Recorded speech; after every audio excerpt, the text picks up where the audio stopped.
championships defended, heated rivalries going head to head, and the best talent in the West right here live in the FSW Arena in beautiful Las Vegas, Nevada. We went from Swan Coolers to Raise the Heaters. A special welcome to all the fans live here in attendance and those watching on the FSW network. This is an exclusive that is only available on the network, which you can get every month at $6.99. So, ladies and gentlemen, I want you to make some noise as we get into Aftermath!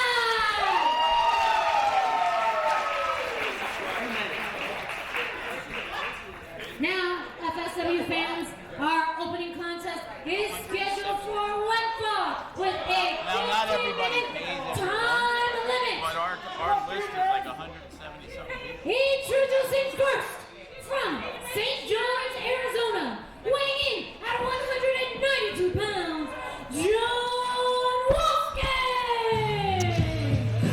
Good evening, everybody, and welcome to High Octane Aftermath. Joe DeFalco alongside Jake Black. Jake, it's been a while since we've been together. Yeah, it has been, actually, now that you mention it.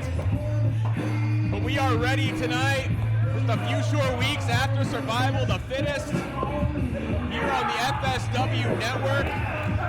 We're going to kick things off with our opening matchup here. And his opponent, from Lafayette, Louisiana, weighing in at 210 pounds, Jordan Cruz! Giving you a little update, obviously, Jordan Cruz, you know of. John Wolfgang, one of the newest trainees, went to the school run by Dom the Bomb Vitale and trained by Hammerstone and Graves. So that just shows the fact he can survive those guys, that he should have a bright future in FSW. The current champion, the former champion. I've heard a lot of good things about him, and even Remy Marcel, they wrestled over at the PCW, Phoenix Championship Wrestling with Dom last month, where they feature a lot of the FSW talent, and I was told he's a guy that we should take a look at. So if he sucks, then I guess we better blame Remy Marcel. Seems to be a running theme with you throughout the history of FSW. One guy we know is very talented, we got Jordan Cruz. Been at FSW about a year now. Look at the way the fans just react to him. He's done a great job of connecting with the fans. Looks like he's got some nice new gear. You know, looks like $1 million, always has, part of the new talent initiative. You know, maybe he's trying to catch up because the guy he wrestled was Class, who is now the Nevada State Champion. In 6 or 8 months, he became the Nevada State Champion when he first started off as a new talent guy. So we got some great talent who've been trying to become part of FSW, and John Wolfgang is one tonight. Yeah, John Wolfgang looking to pull off the upset tonight against Cruz. But Cruz rolls him up. Gets the one and seamlessly goes for another pinning combination and a third. Referee having trouble keeping up with Cruz. And Wolfgang sliding out, holding on to the bottom rope, or holding on to the second rope and latched onto the bottom. Well, Wolfgang realizes in the short time he's been in the sport that when you see a guy get that kind of momentum rolling during the matchup, you got to break it up. You can't let him keep up that pace with everything on his side. And look at Wolfgang attacking the lower back of Cruz. And a big chop. Sends him off, goes to the hip toss. Cruz able to reverse it. Inverted atomic. And that set him up perfectly to hit that clothesline. The quick cover, 1, 2. Tell you a quick story about John Wolfgang. I met him about 6-8 months ago. He came down with the Arizona crew, introduced me, said, anytime you need a ring announcer, let me know. I'm a ring announcer in Arizona. A lot of competition for that spot in FSW. Oh, and he goes to the eyes. and he posts Cruz right in front of us. We saw that impact, but Cruz was the one that unfortunately had to feel it. You know, he's definitely, you could tell he's a student of guys like Gallo and Dom with the underhanded tactics. Not like a guy like Graves or Hammerstone. I don't think they taught him that. At different points in their careers, they use the same tactics. That is true. But you see that killer instinct that all three of those men could have passed down to him. Go right after the injured shoulder when he saw the chance to attack. And Wolfgang, obviously showing some skills. Very young in his professional wrestling career, making his debut here tonight in FSW. As good as Jordan Cruz is, I don't think he's at the point where he overlooks anyone, but maybe he knew the experience level of Wolfgang, and he may have taken him a little bit lightly. I don't think that's the case, but it could be.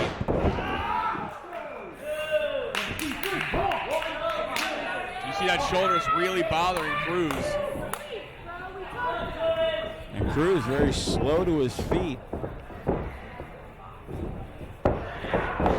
Wolfgang trying to lift him up for a suplex, but Cruz dead-weighting him. Not for long, though.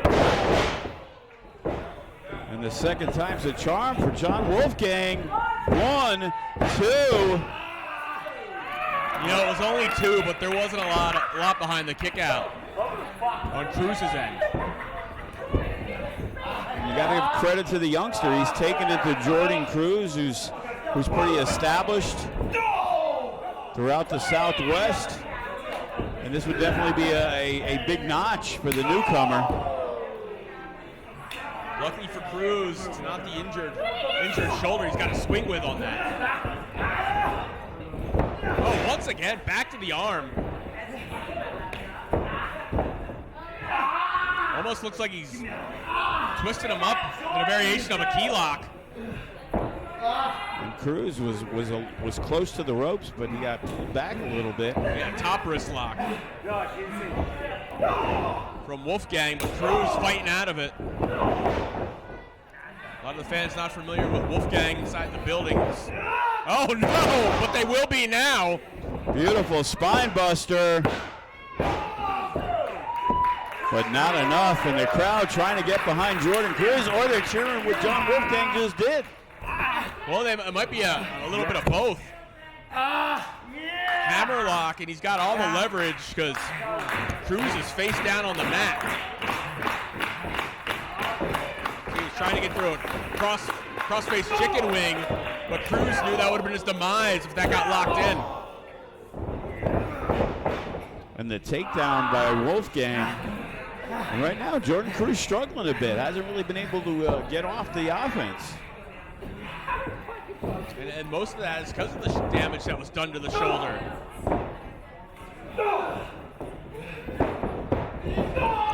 And look at that, finally using a little bit of centrifugal motion to his advantage to break it. He's now a one-armed man in a fight. And Jordan Cruz able to block it, and he's using the right hands. Wolfgang went straight to the headlock, but Cruz tossed him up. With one arm, able to hurl him through the air with the backdrop.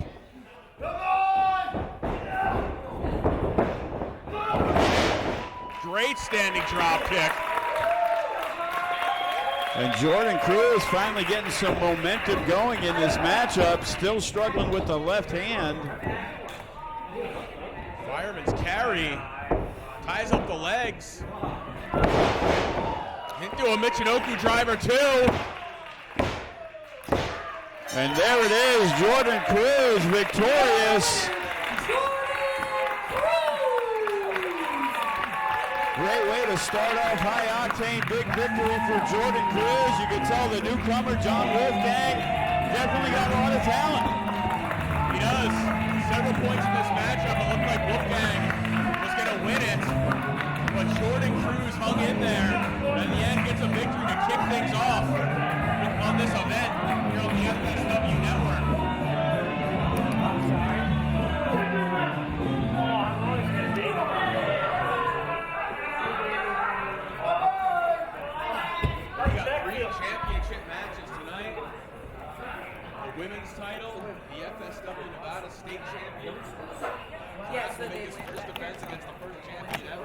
tell you what, he could be the shortest reigning Nevada State champion in our history.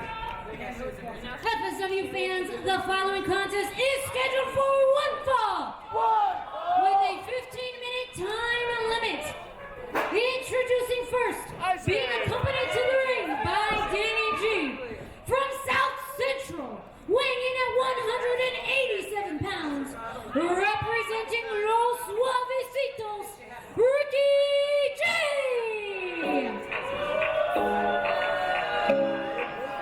Without a doubt, one of the most unpopular teams here in FSW. A little singles action today in the first match in our gauntlet for the tag titles at Survival of the Fittest. The Suavecitos and Heart and Soulless went at it, and out today, Chase Bell goes one-on-one.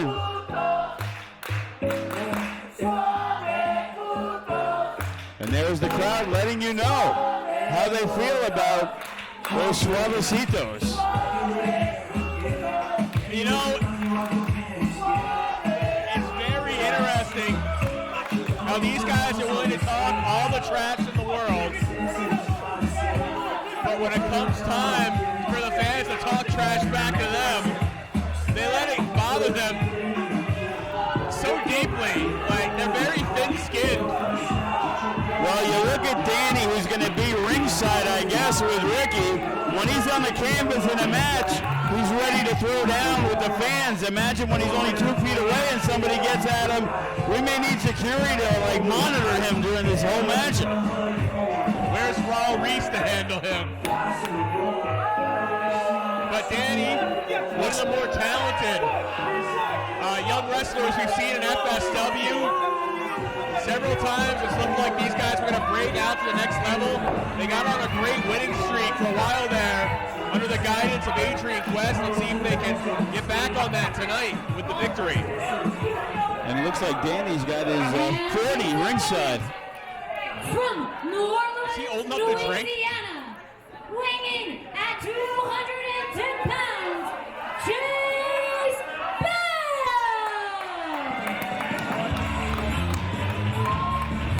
And one very talented individual quickly becoming a fan favorite with his partner Nick Zander tonight. He's got to go it alone as Nick Zander won't be here. So unfortunately for Chase, this is almost like a handicap match. That's not something that's going to slow Chase Bell down. Chase Bell has gotten this popularity with the FSW fan base because of his incredible athleticism. Because he has no fears when he steps in the ring. The only thing he needs is a little bit more experience before he's holding a title in FSW one day. And that's just going to come with time. And we're going to be able to monitor his improvement here on the FSW network and all the upcoming events over the course of the rest of the year and into next year. He's definitely a future title holder.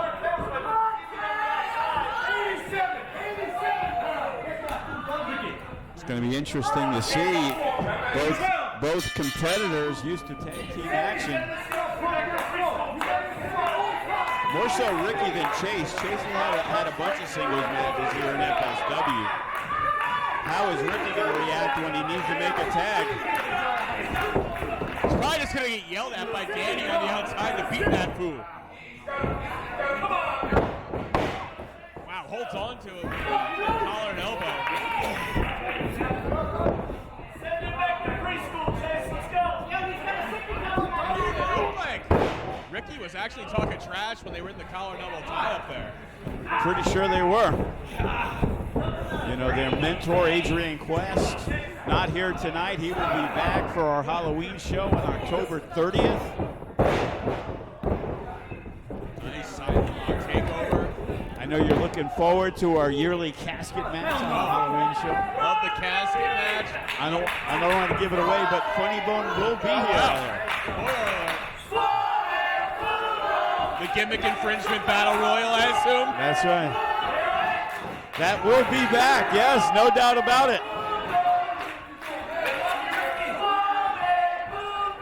And Chase Bell, obviously just going to egg this chant on, make sure it gets under Ricky G's skin. Nice cravat, really trying to bottle. Just his head off like a bottle cap. Look at Gomez, who tries to escape, gets taken back down. And look at that, Ricky, with his quickness, able to elude Chase Bell and step out and regather himself. I mean, we got a singles match here, but this really is the epitome of how competitive the tag team division is. The young teams trying to climb the ladder.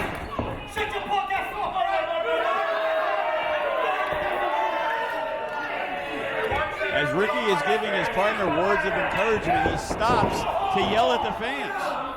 And cover his ears up. Earmuffs. Both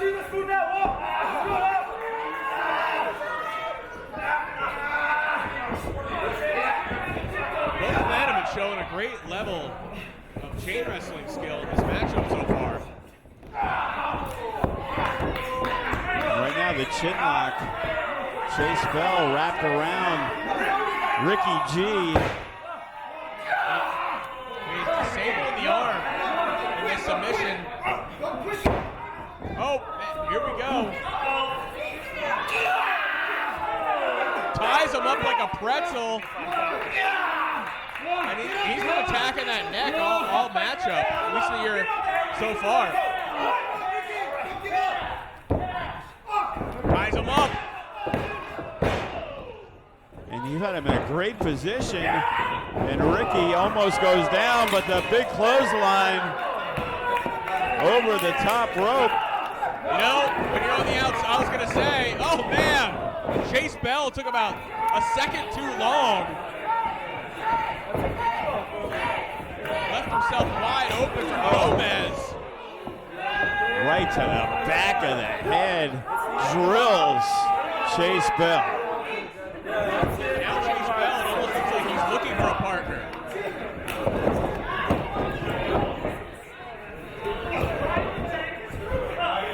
That's the mean streak of the Suavecitos. It's both their greatest asset and their greatest hindrance. It's got them victories and it's also cost them because they just can't keep their attitude in check and they let things bother them, allowing their opponents to get openings. And the Suavecitos made their presence felt in Survival of the Fittest. Suavecito is part of the reason Remy Marcel is no longer a champion. Look at that combination. And gets the two. If Danny was the referee, the match would have been over. He's not a licensed official. I'm not sure he has a license for anything. I was going to say.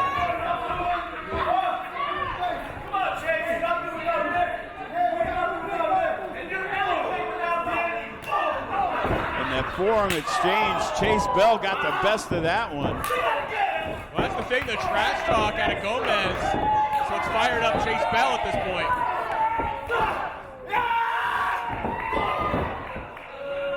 And that extra split second cost Chase Bell. He ran into that. And Chase connects with the enziguri to the back of the head. Chase Bell dives in. And the Superman punch lands as Chase Bell. He is feeling this might be the beginning of the end for Ricky and the Suavecitos. What's he setting up for here? Using the top rope for extra leverage. Actually, that was smart out of Bell. He had to exert himself less to deliver the suplex. Back to the neck he goes. And what is? And Danny, and look at this, it looks like Ricky raking the eyes of Chase Bell. Danny causes a distraction. Ricky goes to the eyes. And that's the way you break a hold. What's going on? What's going on? What's going on? What's going And on? that's the thing. The Suavecitos are dangerous when they work as a unit. We saw what happened to Remy at Survival of the Fittest. And it's because of the way when the Suavecitos work together, it's hard to overcome that. Firemen's. Wow. Your winner, Ricky G. And thanks to Danny, Chase Bell goes down as the Suavecitos. Well, you know, that's what it is. Danny has the ace hat. They played a little money ball with a 2-on-1 advantage, and that's how they got the victory tonight. And there's no Nick Zander, as Danny, he had no fun tonight. He didn't get into the ring, so he's going to take it out on Chase Bell. This is frustration over what happened at Survival of the Fittest. What the hell? Well, the Suavecitos unaware. And look at Ricky go. Danny gets smashed with the shovel.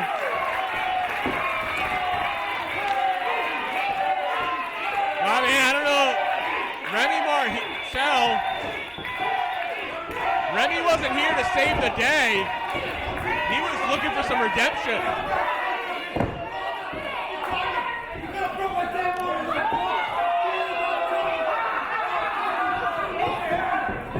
And I'm not sure, but it sure seems like Danny wants a piece of Remy Marcel right now. He almost took his head up. I mean, he hit him with a shovel. I mean, that's the type of thing that would fire you up if you survive it. Well, Chase Bell, a little bit of respect shown from Remy Marcel. That's been the story with Chase Bell from a lot of the more senior members of the locker room. We've seen it with Death Group and now Remy Marcel. They know that this guy is going to be at their level one day, and he could have gotten the victory tonight if it wasn't for the 2-on-1 advantage from the Suavecitos. And you know Remy Marcel has his eyes set on regaining the Nevada State title with class, but I'm sure Adrian Quest and the Suavecitos have not seen the last of Remy Marcel. Nope, not until he takes every single one of them out. You know that's what's on Remy's mind. Revenge. Well, it looks like we got the battle in Northtown. Oh, man. And that is why you have to keep your eyes on FSW, because you never know what is going to happen next. Wrestling! The following contest is scheduled for one fall with a 15-minute time limit, and it is the Battle of Northtown. Introducing first, representing Lights, Camera Faction from Northtown, Las Vegas, the Fly Fresco Medic. You know I hate these guys, but I like Fresco. Oh, he's your favorite one in the morning? He's the true leader. I'm a Watson guy. But Fresco, it was an impossible situation at Survival of the Fittest for Shogun, Hero, and Nino at the disadvantage they were at. But Fresco, a great plan devised by Action Braxton, allowed him and Ice Williams to put that team down at our Fight TV event. But Fresco, Look at this goof's hair. Look at this goof's hairdo. He looks like Mickey Mouse.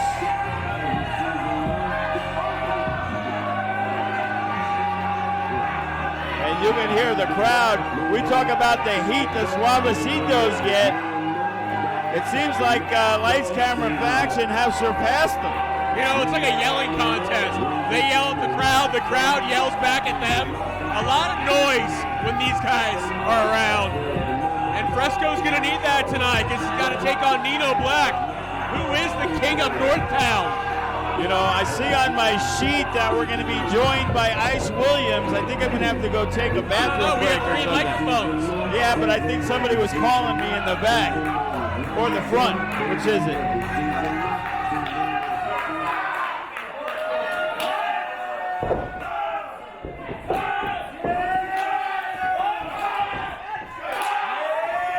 limits champion, Ice Williams, will not be in action tonight.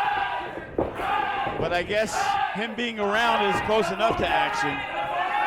The longest reigning, but maybe not the most offending champion in FSW history.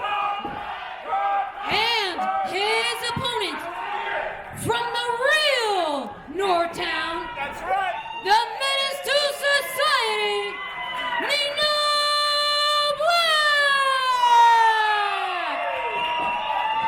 And we saw them at Survival of the Fittest. They took out Chris Bay. It became a 4-on-3. And in the numbers game, Lights, Camera, Faction came out victorious. And later on tonight, we're going to see Shogun and Hero take on the team of Watson and Braxton.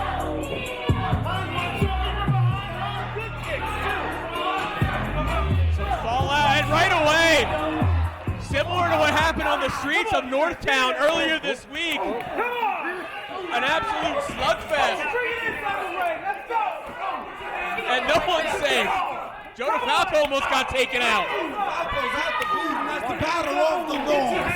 Begins, folks. The battle of Northtown. The battle of Northtown between Fresco and Nino Black. That's a designer jumpsuit. How much have you got, Randy? Oh, I don't know, like 20 cases of cigarettes? I know he ain't got 20 bands. I know Nino ain't got 20. Okay, hold up. Come on, Fresco, what you on, Fresco? Well, we got the Lights, Camera, Faction, Star, and Hype Man for this match! Fresco gets his head taken off! Fresco, you got the coldest champion on the planet here on commentary joining the folks. And Fresco-Matic here to claim his throne, claim his crown on the throne of Northtown, because he is the king of Northtown. You know you're not about Northtown. You know you're not about Northtown. Kinger Splash! Northtown splash for Nino. He ain't the king of Northtown. He might be after this. Oh my goodness, big! And he becomes the Chancellor of Northtown. Is that just as good as me? No, it's not at all. It's not, because he's the Chancellor. Nino, free Nino Black is not the king of Northtown. Fresco-Matic, the Fly, runs the North. Did you see their battle that they had? Oh, I saw it. I hope that child's okay. You got Fresco-Matic throwing cradles. I don't know if there was a child in there. I cannot confirm nor deny if there was a child in there. Child on safety seat. And look at Fresco being draped over the top rope.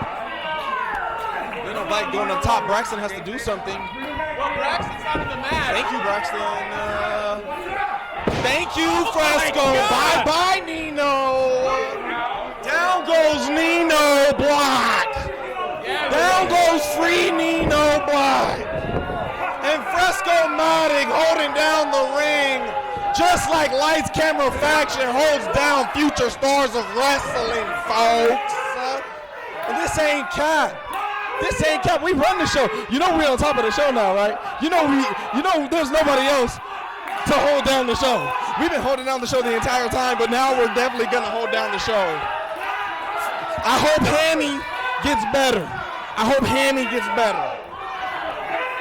You guys have been very successful since you united back in March. But Nino Black somehow beats that count after that horrific landing and spill to the floor. And Fresco, honestly, Nino should be easy pickings from here. Yeah, but if he was really from Northtown, he would be able to hold up with Fresco-Matic. But Fresco really from Northtown, and look at the sidewalks. Big from the Northtown. If Nino was really from the North, he'd be able to step up. This is how they handle it in the North. Fresco-Matic is holding it down. Battle of the North. Battle of Northtown. Where is Northtown? Is that Iceland or something? What's going on? Northtown, North Las Vegas, they holding it down. They from there. Battle of the North. They trying to claim the throne of the city. Even though Ice got the key to the multiverse right here. Fresco-Matic holding it down. Middle of the ring. Putting the beating on free Nino Black. Yeah! the big clipper combination. Back elbow, followed up with a big Northtown clothesline from the fly. 2, 3. Flew with it to get that extra impact. Still not enough to put Nino down tonight. You know, there's a lot of revenge looking toward it from that team you beat at Survival Fitness, and you guys beat them. We don't know what happened to Chris Bay. You know what happened. Chris Bay got hit by a car. Chris Bay got hit by a car.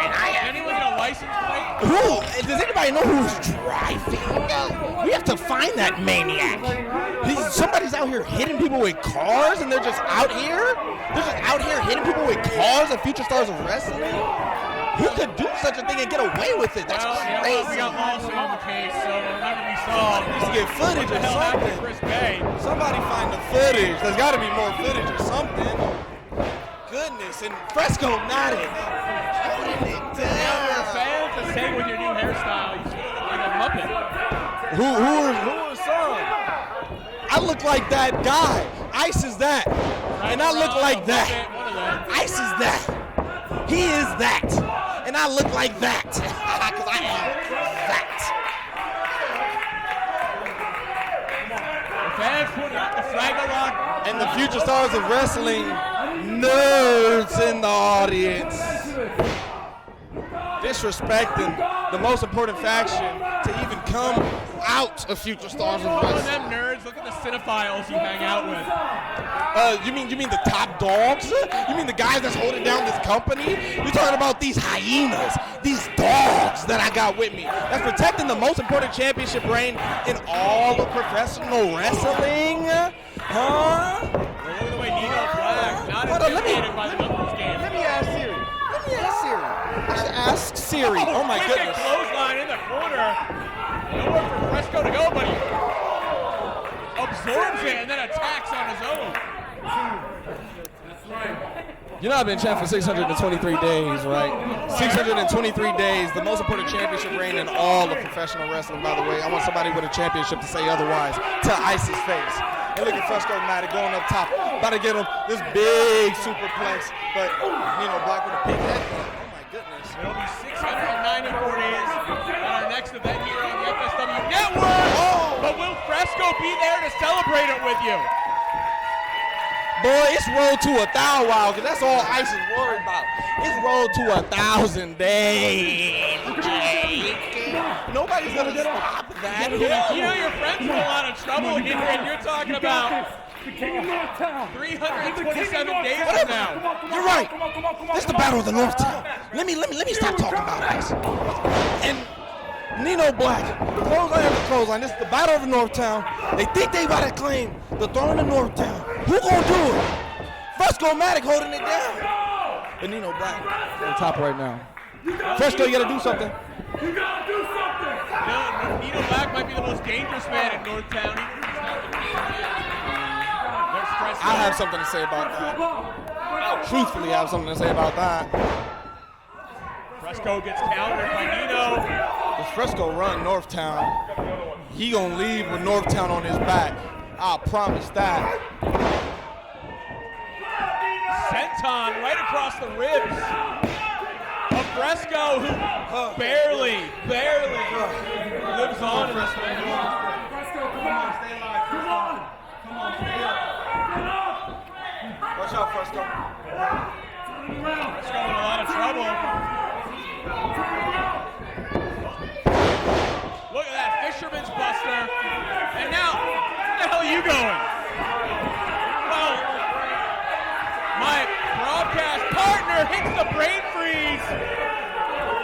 Well, Braxton causes a distraction.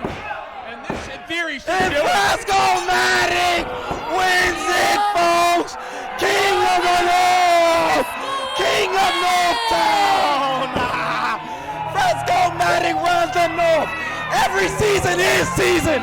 Every season, lights, camera, faction season!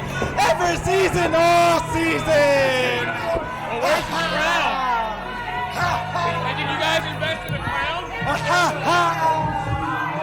We got the crowns and we wear them around our waist, Jake! Well, I'm interested in seeing the Northtown title, but Fresco gets the victory And once again, it's a numbers game. Every single time someone has to deal with a faction, it's always a numbers game that allows them to get the victory. We've seen it during the historic reign of Ice Williams. We saw it at Survival of the Fittest, and we got stuck seeing it again tonight. As talented as these men are, they always got to play the odds in their favor.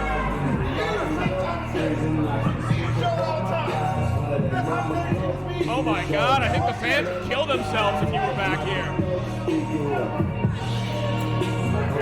Fresco very proud of himself.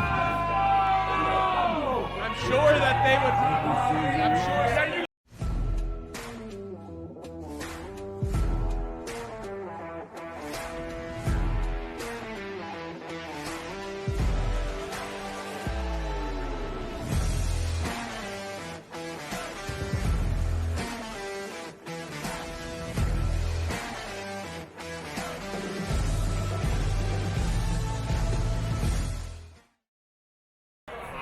FSW Network on the FSW Network. Yeah, Mikey. Hi, Mikey. No, you're right. We're so popping. FSW fans, how are you enjoying High Octane? The next contest is scheduled for one fall with a 15-minute time limit. Introducing first, being accompanied to the ring by your Primo Pulpo. From the Holy Land, weighing in at 232 pounds, the Apostle Judah Matthew.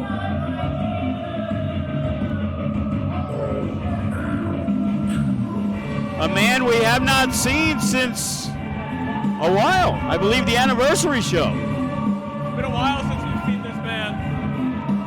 Who knows what kind of training Primo has put him under since then.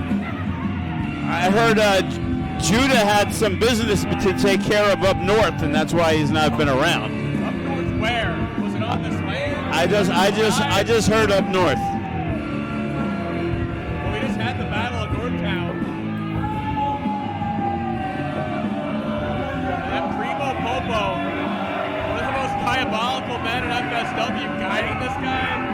That's going to spell trouble for anyone that steps up to Judah Matthew.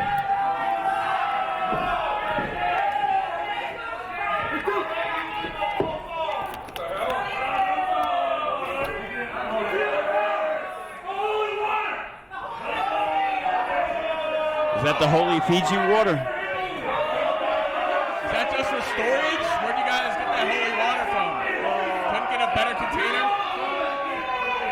That's Primo, I don't know. From Las Vegas, Nevada, weighing in at 195 pounds, Jeffrey Excellence!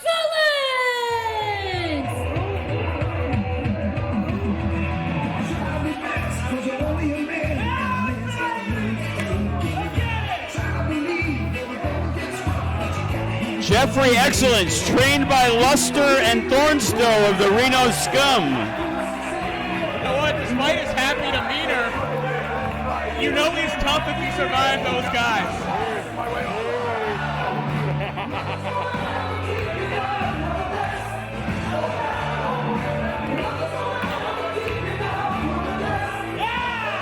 Well, everybody seems to like the song. It's a popular song, man.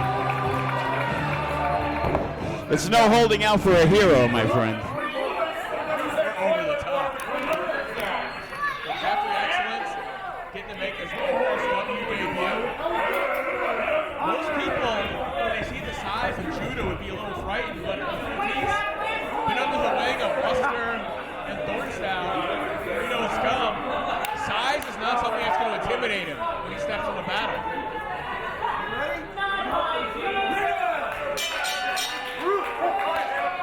And Judah Matthews, 6'5", taking on a newcomer. Going right into the fire, Jeffrey Excellence. That's how you get get better. No baby steps for this guy. Nice arm drag out of the corner. Follows it up. And he connects with the drop kick to the midsection. Not sure. It goes wrapped his arms around Judah, but that just let Judah start pounding him. Yeah, I don't know if he was going for a belly-to-belly suplex or what he was trying to do. And now Primo getting involved right away. That offensive flurry in the beginning was enough for Primo to realize that you can't take Jeffrey Excellence lightly. Sorry, a flashback to someone else. Yes. Must have been back in those CZW days. Fun guy. Oh, man. Terrible landing for Excellence. Not very excellent right there. Well, it's hard to counter Judah, especially with Primo lurking on the outside and getting involved.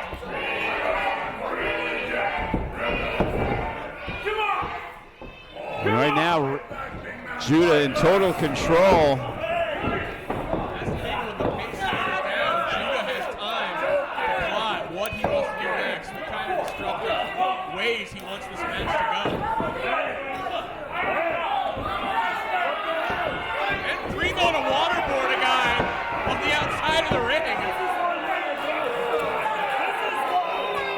Going to the military out of Primo.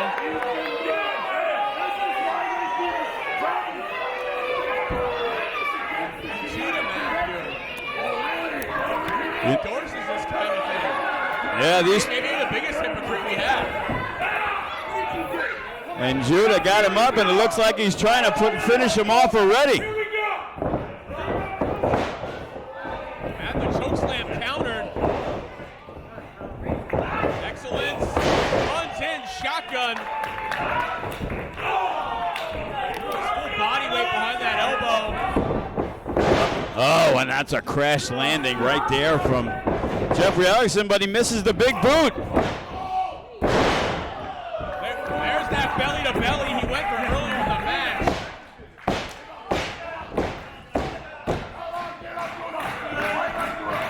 Excellence is fired up.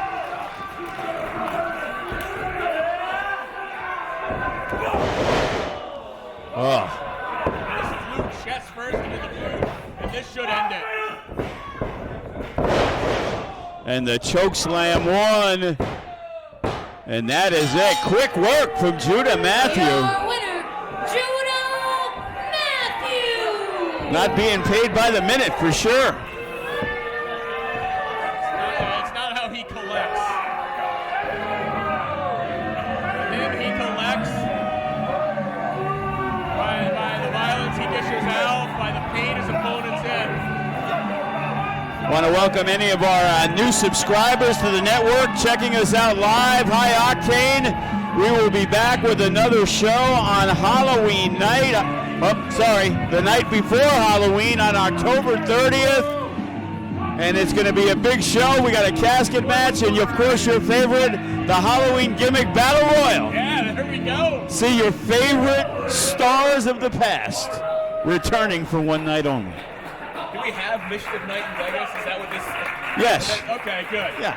All right, but still to come tonight, 3 title matches.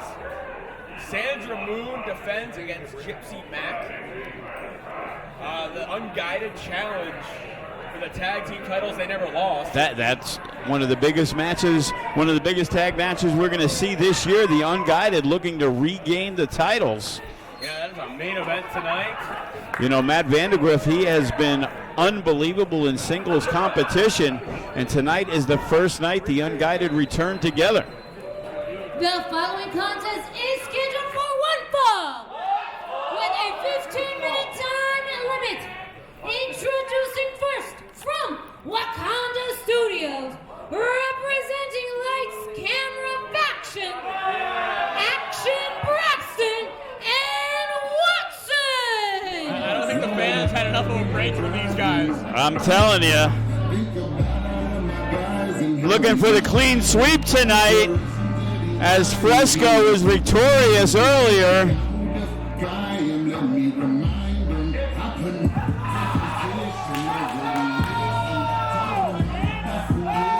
They're acting like this is their first scene of the evening. It's the first time they're walking out. Like they didn't just do this 8 minutes ago.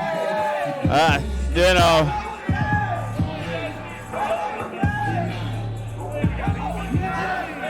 But a lot of bad blood in this match over the last few months.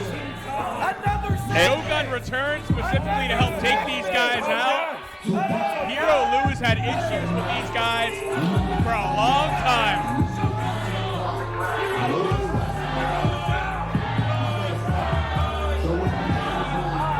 I think they want this match cut. Who knows what these? You never know what Braxton's talking about. Oh. I think they're saying cut to like cut them out of the show. Yeah, that's what I meant.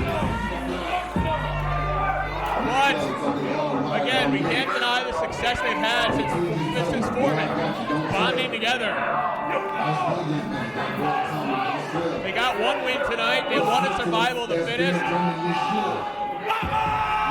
You know, without a doubt, they have been a totally different group with Ice Williams as the leader.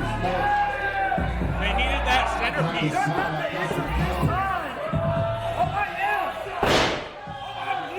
I'm everyone's champ. Y'all got the interest this time. And their opponents, the team of Shogun and the Samoan Southpaw, Hero Lou!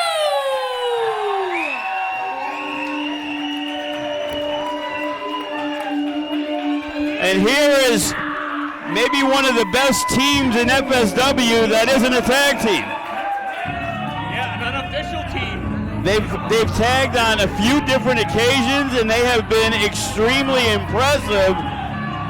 And, you know, a victory tonight kind of like puts them on the radar.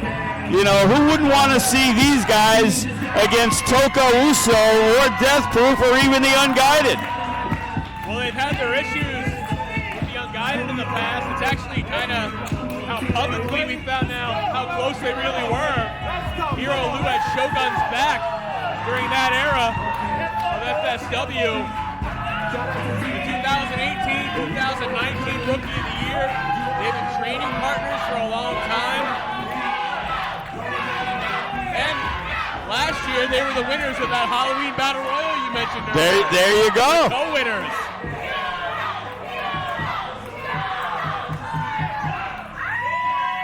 Two extremely popular superstars, as Shogun had been out of action for a while until Chris Bay made the call. I guess I'll be sticking around for this one. Joe, you better stay here this time. You ain't gonna duck us this time, Joe. You ain't gonna duck us this time, Joe.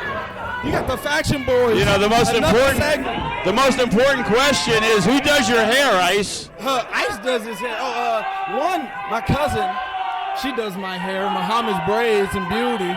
Hit her up on IG. The #1 hairstylist in the city, yes. Shout out Robin. But other than that, I did it right now.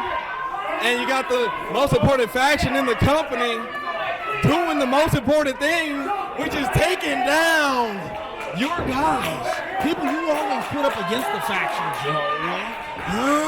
Well, let's see how well you guys do. Shogun and Hero, very, very impressive. They've had a few matches as a tag team, and they've been quite good, to be honest with you. Yeah, but guess what? They ain't beat the faction, because nobody's beating the faction, Joe. Come on. Nice, Watson, nice. Yeah, you say nice, but look That's the excommunicated Samoan Hero Lou, by the way. Oh, man, though. Excommunicated. Fraction from That's why he's behind. excommunicated, because he doesn't follow the rules. He's not listening to the ref. And you got the faction doing faction things.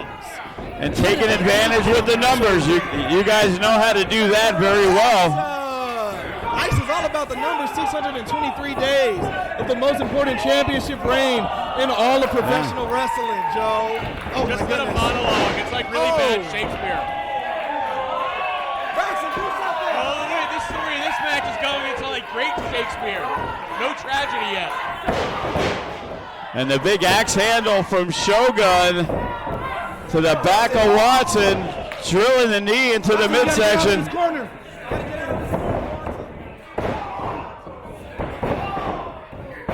So what kind of encouragement would you give Watson right now?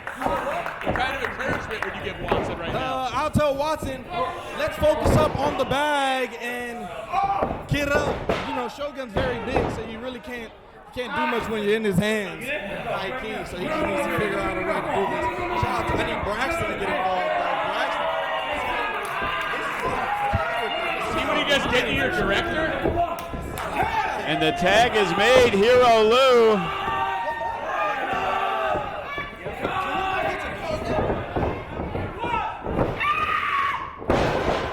As you well know, Ice, a 5 count is what they need. 5. They get a count of 5. You've done that many times. Why does he always count to 10 when I'm outside? How come he goes past 5 when I'm outside? I don't get it. All these numbers. And then he only counts to 3 when I'm laying on top of somebody all the time. He always gets to 3. Always. He always gets to 3. That's the first time. But after your friends interfere, yeah, he gets the 3. And Hero Lou. That's communicated, Samoan. Hero loser. I don't know if that one's going to catch Boots on. Arizona's #1 prospect. Watson. The tank. The Triumph. Watson. You know, at some point, given Watson's ability, he could be in the leading role of Lights Camera Faction. And there's your guy, Action Braxton. Joe's favorite wrestler. Unbelievable. Folks. Action Braxton. I thought he was a manager. But he's out. But he's managing to put the beat down on Hero Loser right now. You mean the former executive producer of Lights Camera Faction till you showed up? He has all of his roles, all of his titles and credentials, and more. Big Inzaguri. Yes. Whatever, but that was a clothesline that sent him to the outside.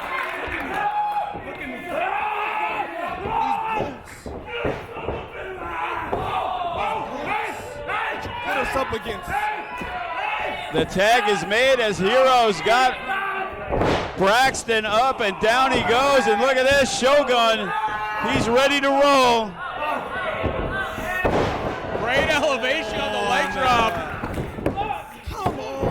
250 pounds. Yeah, Shogun and Hero. Across his throat. It is allowed, Ice Williams. Well, contact the referee. He's over there. You might want to get a little closer to the action to help your guys out because they don't seem to be doing very well. Because that sounds like a very, very good idea, and I have a feeling you won't like if I actually do get it. So you might want to watch what. Oh my God! He hurled him. It's always an ensemble cast victory for Lights Camera Faction, even in a singles match like we saw earlier tonight. Listen, Lights Camera Faction, host it down. The greatest movie you've ever seen, Jake. This is what we do. Everybody else is a feature. Are we going to see you on the Halloween show, Ice Williams? Are you gonna... Wouldn't it be more like the greatest stage show I've ever seen? You might see the whole. I heard you're going to be dressed up as the greatest champion in FSW history, Chris Bay. Is that true? That's cap. That's 100% cap. And if I catch anybody dressing up like Chris Bay, they might catch an icebreaker. Well, now Ice Williams looks like he needs a better view of what's going on. and again a numbers game, and Shogun's back. Hit hard on the side of the ring, but so angry at Ice. He's just blocking the pain. But unfortunately, that leaves a 2-on-1 situation in the ring for Watson and Braxton to attack Lou. And that's the way the faction plays, trying to get Shogun off of his game. And right now, it's also cost Hero Lou as the tag is made, and here comes Watson. Watson strikes. You're right, it looked like he slipped over there. Yeah, slipped into some bull. What boys is on top, of course. I had to get the boys back on top. Where'd you go, by the way? Where were your whereabouts? You left the booth for a minute. What happened? Oh, I just have to handle ice business. How can I slip if I'm the one doing the mopping, Jake? This is fun, guys. Shout out to Blueface. And listen to the crowd trying to get behind Hero Lou. But Watson, smart move, puts him in the corner. The powerhouse just put him down. Hero. Then you got Action Braxton with a big splash. Yes. Isolating Hero. Keeping him away from his corner. And once again, another tag is made. We make tags. Big kick. Big elbow run. Big elbow drop out of Action Boys. Come on, stay on him, Watson. Only a 2 count. Hero needs to make that tag. He needs to, but really,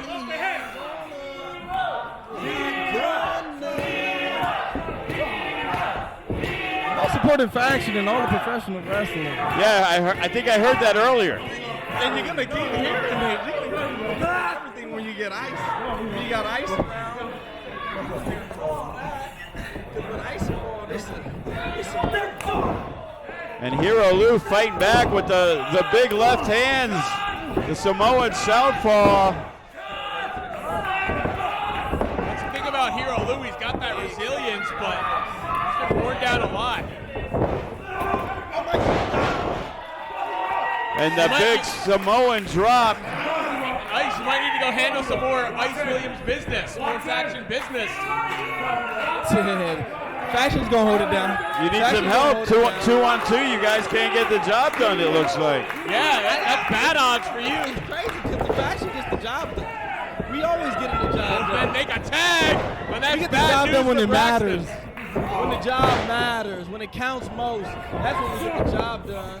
Tonight matters, and the faction's gonna get the job done. Oh. He might have lost a tooth there. Yeah, how's your guys' medical plan in the faction? I don't think he has insurance. And right now, Shogun is cleaning house. I know he's gonna start aping up. Okay, he did it good. Big shoulder tackle. And Braxton is down. And so is Watson. Bad news for your team right now. And this is unbelievable. How this monster of man Shogun can just run rampant like this. He's trying to cut him in half. Was that a cut joke? You got me cut joke. Oh, it was a reference. We're cut. We say cut. I was quoting a movie. Yeah, the greatest movie you've ever seen, I know. And Braxton able to step away.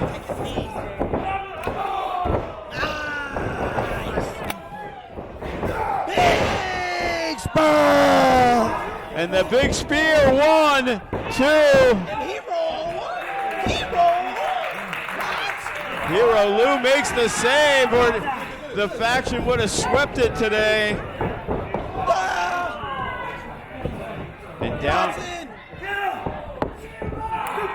What the hell? Take it. That clearly wasn't on camera, but Ice Williams just handed Big Claymore! the No Limits title to Watson right in front of the ref. End it, bro. End it. Well, he had that coming. Finally, some good Your news. winners, the team of Shogun and Hero Lou. The faction has been using that No Limits belt to win a lot of matches, but tonight it cost them. Might almost need to ban the title from ringside during these matches. But Shogun, Hero Lou get a little bit of redemption over what happened at Survival of the Fittest. They were against the odds then, they were against the odds tonight. But tonight they get the victory that they need. Bull crap joke! And look, things don't go their way. Look how quickly they retreat. Very impressive victory. Hero and Shogun. I'll tell you what, you got to talk about them in the mix. Whoever wins tonight, guys like Hero and Shogun, they're as deserving as anybody to get get a chance at the title. Absolutely, the way they just dispatched of the faction.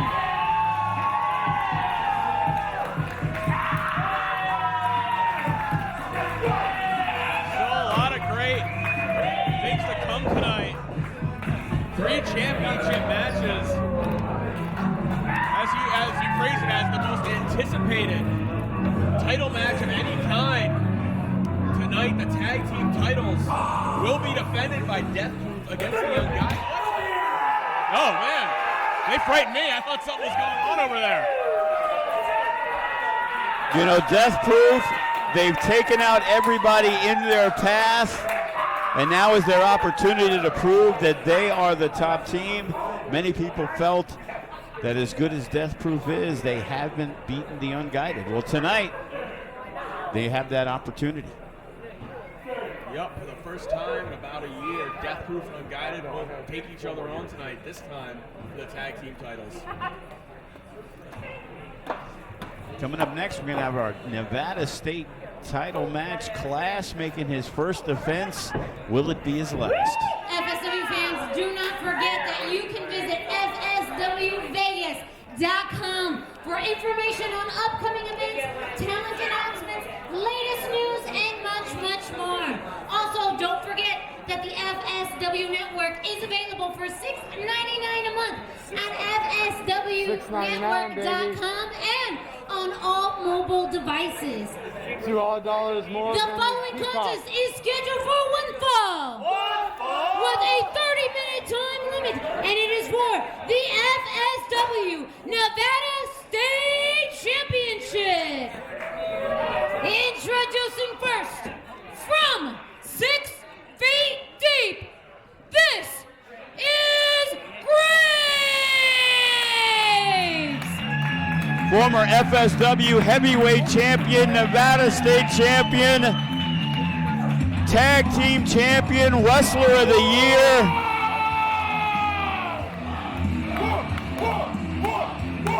Gets an opportunity to regain some gold tonight as he takes on the Nevada State champion Class. Yeah, one of the most feared men in FSW history, and with good reason.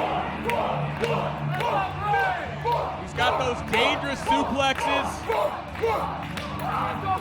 He's got those submissions that'll put anybody out. Will Graves become the first 2-time Nevada State champion? Also want to congratulate our own Hammerstone on winning the MLW Heavyweight Championship, beating Sefa Fatu's cousin, Jacob Fatu. He's still celebrating, by the way. And his opponent, from the crown of the continent, weighing in at 232 pounds, he is the Prince of Privilege and the reigning FSW Nevada State Champion, Christopher Landon Anthony Strader. He is Class. The way it went down at Survival of the Fittest is the way we all predicted it probably would. Class taking advantage of an opportunity as Remy Marcel got beat down by Adrian Quest and the Suavecitos, and he just slid in like a vulture and scooped up the championship. He's not the first person to do that. Graves has done the same thing in the past. He has. We may not like it, how it was done. We don't prefer that these guys challenge the champion, but it's the rules of the case. Whenever you want, anytime you want. And Class took advantage of it, and now he has the title. But as we saw earlier, we know one man who's pretty pissed off about that, Remy Marcel. And it looks like he's blaming Adrian Quest and the Suavecitos for the success that Class has attained. And Class showing off that Nevada State Championship. A meteoric rise here in FSW. It wasn't that long ago when we saw this young guy making his debut saying, hey, this guy's got some potential. We didn't think that he would get the championship that quick. It was about a year ago when he debuted for FSW.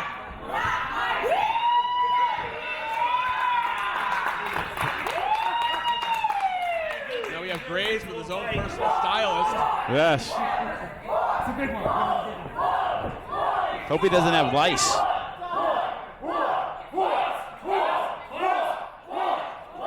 I'll tell you what, Nevada State title's on the line, and you got to believe Class is a big underdog. He is. He's the sixth man to hold that title, staring across the ring from the first man that ever held that championship.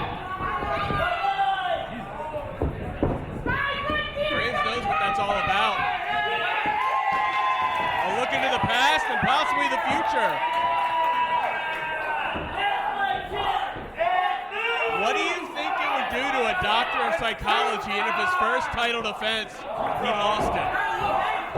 He might have to take a few days off from making money, and you know how much he'd hate that. I hear he does Zoom calls when he comes to Vegas. He's constantly working. As much as we hate his attitude, his personality, his work ethic is impeccable. His talent, natural talent he had from day one, but we've just seen him make improvement after improvement since debuting in FSW. He's learned the landscape of this company, and he's made it fit what he wants. I got to say that belt is phenomenal looking. That is a great looking belt. Who made it? I do not know. Oh, well, I was going to sort of shout out to late Reggie Parks. It wasn't Reggie Parks, okay. no. He wasn't, but.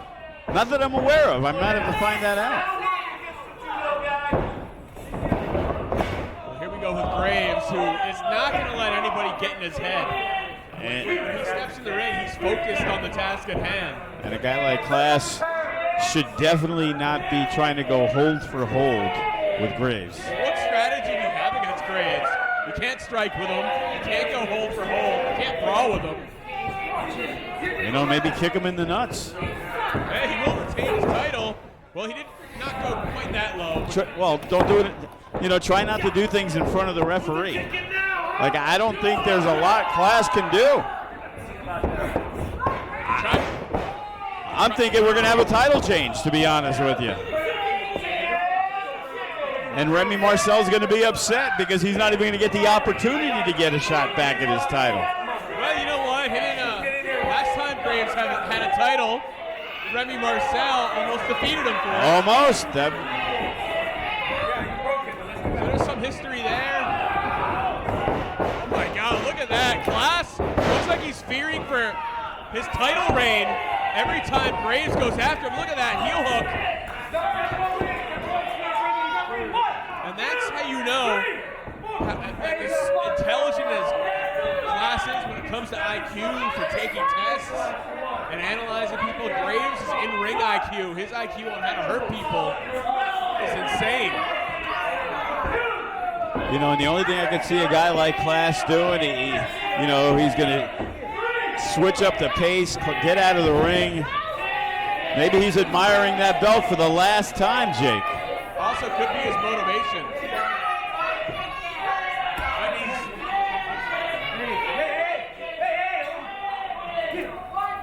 Give me this. What are you doing with this? Oh my God. You can't use that. Well, your strategy. There you go. Heel kick right to Graves. Class set that up perfectly. As much as we don't like it. Count him out. And Class, there you go. Smart move. He's hoping for a count-out victory.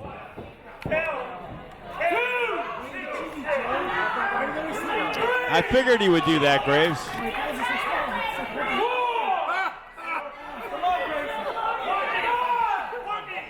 Will the count being applied by the referee? Class breaks the count. He was just screaming for a count-out win. You know. Get it inside. Come on. Did he not want to take the win that way? You know, I'm thinking that maybe for some strange reason he thought he can now beat Graves. Not a wise decision. Or maybe he actually wants to be an honorable champion. Well, if he can get the count-out win this way, he's got to take it.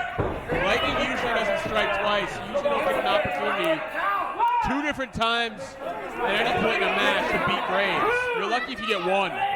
Looks like Graves might be taking a nap on a couple of our chairs.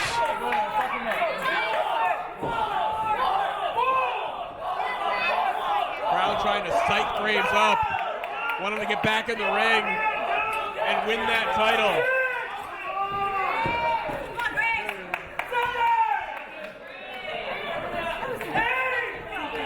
They want Class's title reign only lasts 15 days.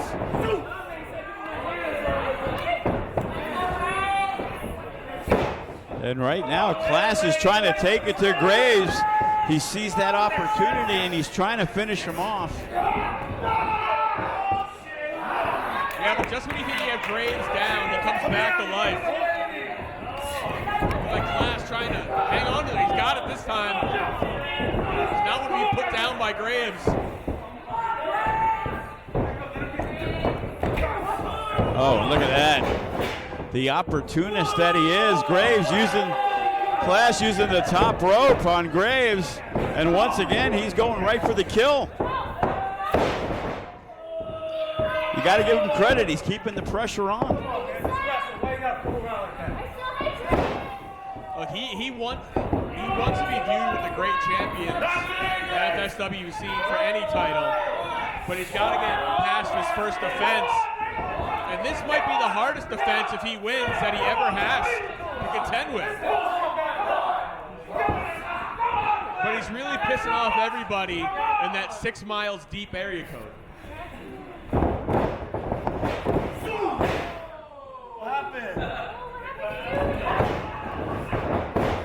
And Class, once again, driving the knee into the midsection of Graves. It's a great area to attack. It takes the wind out of you. It makes every movement you make painful. Look at that big elbow right to the sternum, and Graves kicks out before one. It is going to take an awful lot for Class to pin Graves. And it will. This is. Okay, so tell the referee to check on Graves. And then over in the corner, he's trying to expose the buckle.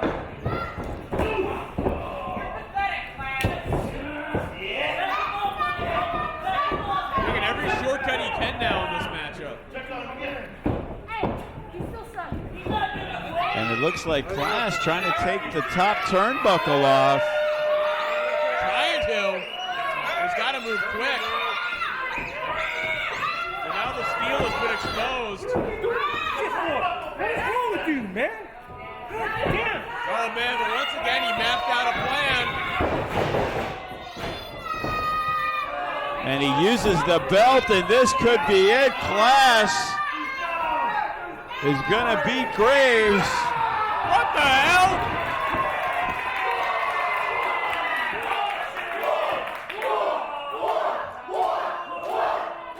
What is he, part Undertaker? He sits up when the worst imaginable thing happens to him?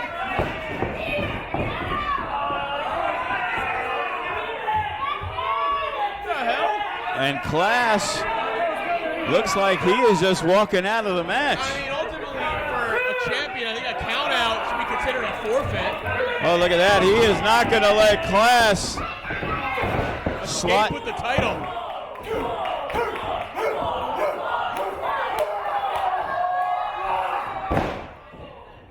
Oh, look at that. Forearm right to the jaw. Class might be out on his feet. Once again, taking another shortcut, this time goes to the eyes of Graves. and he does it right in front of the referee. And he is not worried about it because the worst thing that could happen is he gets disqualified, and he'll be okay with that.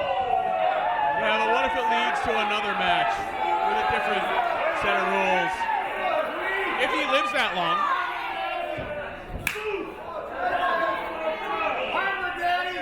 Doesn't seem like.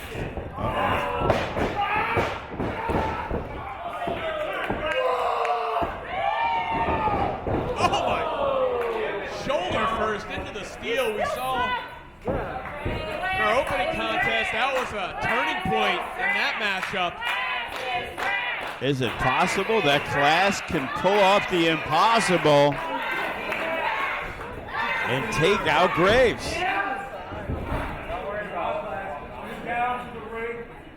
Versus Graves up top. Class realizes he's got to bust out the heavy artillery. Hook down. Oh my God, that neck. Graves though holds on like a bat. And it looks like Class may have broke his arm or his wrist. Yeah, nasty spill. And right now, the crowd's feeling it, thinking we may be having a new champion. Look at Graves. Class seen his title reign flash before his eyes.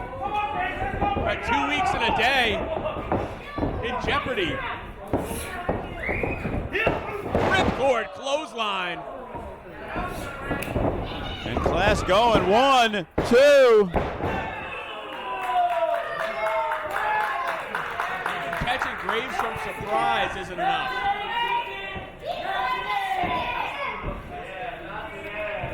Come here. Well, it's always the smartest decision to lift Graves back up, but if he hits this might be the one thing that can beat Graves. Huge, big back body drop. And Graves just hurls his entire body towards Class. And we may have a new champion any moment. At any moment, Graves decides to end it. We could be looking at the second reign of Graves with this championship. The Kata Hajime trying to completely lock it in. That standing head and arm choke, what the hell?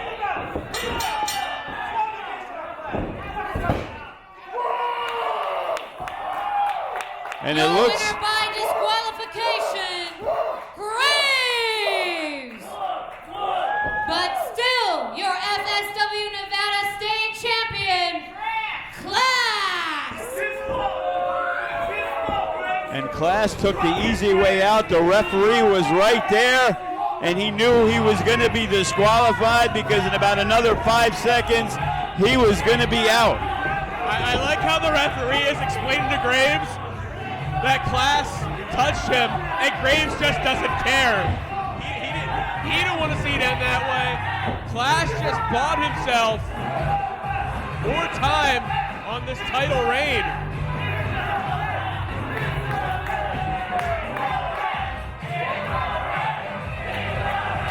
The fans unhappy with the referee too. He put his own personal safety ahead of Graves becoming champion for a second time.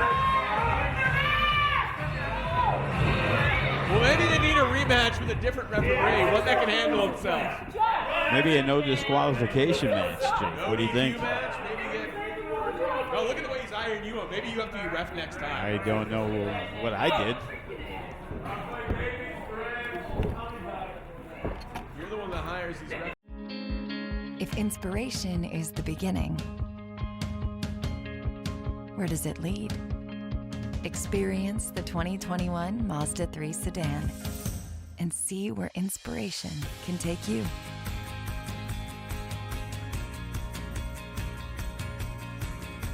Grab the brass ring in a 2021 Mazda 3 with exclusive FSW discounts at Findlay Mazda. Get Garth today at the Valley Auto Mall. Yes, indeed, a special shout out to one of our sponsors, Garth Wall, right over there If you need a new vehicle, make sure to visit Garth Wall. Also, follow the hashtag GotGarth on social media, but visit Garth Wall for all of your vehicle needs. FSW fans, the following contest is scheduled for one fall with a 30-minute time limit, and it is for the FSW Women's Championship. Introducing first, from Las Vegas, New Mexico, she is the clairvoyant of evil, Gypsy Mac.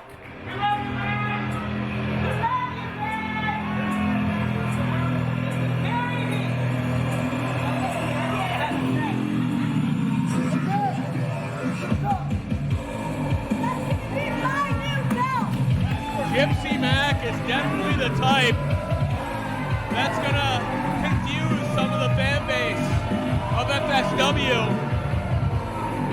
She often talks about pulling cards, pulling people's death cards when they're about to face her.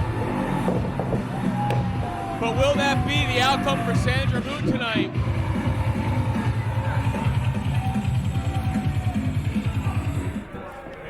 And her opponent, hailing from the Subspace Division, representing S4TB. She is the reigning FSW Women's Champion. She is lightning in a bottle, Sandra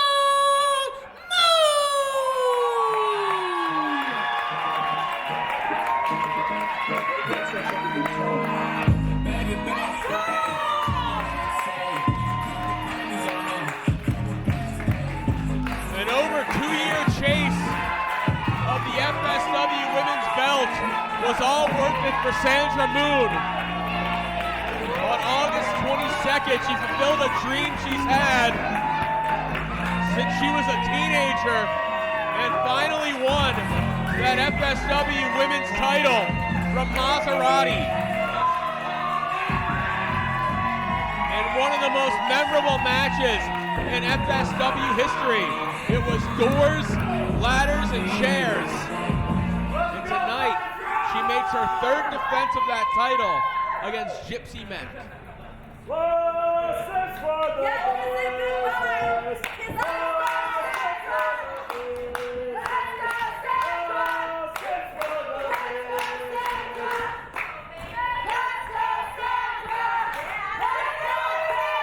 As always, the fans behind Sandra Moon here for this championship matchup.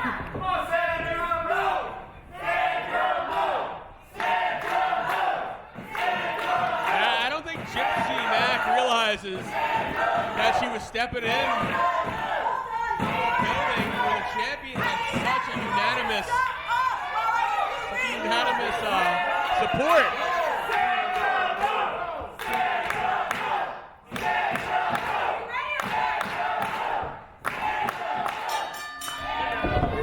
Well, here we go. Wow, no feeling out process. A lot of intensity behind that tie-up. You know, we're not going to be here next week, but our good buddy, the Poter 3 show, is going to feature Maserati, Sandra Moon, Bert Vixen, Miranda Alizé. Some great talent's going to be here inside the FSW arena next Friday night.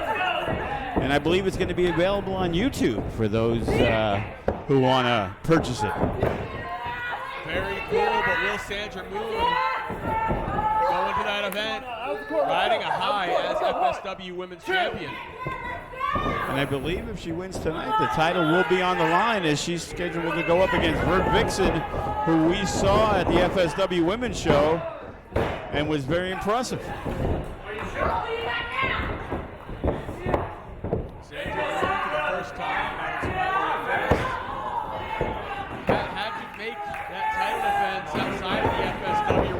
Successful despite Ray Lynn and Empey's best efforts. All right, now Sandra Moon on a high. She has been one of the the best women competitors that's been going on. She has been on a roll, beat Maserati at the FSW Women's Show in a TLC match. And this could be quick work. 1, 2. Gets the 2. Gypsy Mac, though, going to spoil a lot of people's moves tonight if she gets the win. And she'll be back at FSW. She will. How many people have won a championship in this company in their debut? I don't know. I would hope you, of all people, would know the answer to that question best. I would have to say none. I don't think Young Boy was his debut. But it might have been his first wrestling match. First non-street fight, maybe.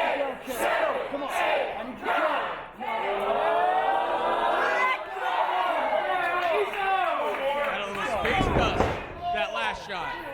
You know, Sandra Moon, as we said many times, started in the FSW Kids class, becoming the second champion after Spider Warrior. Eventually,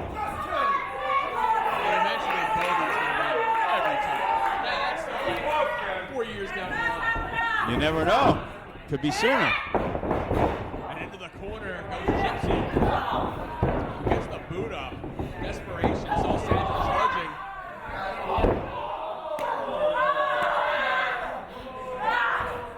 Attacking the lower back. Making it difficult for Sandra to do anything. That kick out even. It's going to be difficult for Sandra. Right now, Sandra Moon, she is someone who will take on all comers. She wants to take on the best of the best. And as we've noticed in Survival of the Fittest, Maserati and Strella have been conspicuous by their absence after Strella and her team defeated the Shade in the Battle of the Sexes. You know they're just watching, wanting Sandra Moon to fail as champion. But Sandra Moon, I don't think she cares what they think. And she tried to get her up, but Gypsy Mac fought it off, and down goes Sandra. And gets a near fall on the champion. Gypsy Mac's got to focus on beating Sandra. Sandra Moon is riding a wave, and Gypsy Mac's got to be the one to try and make her drown.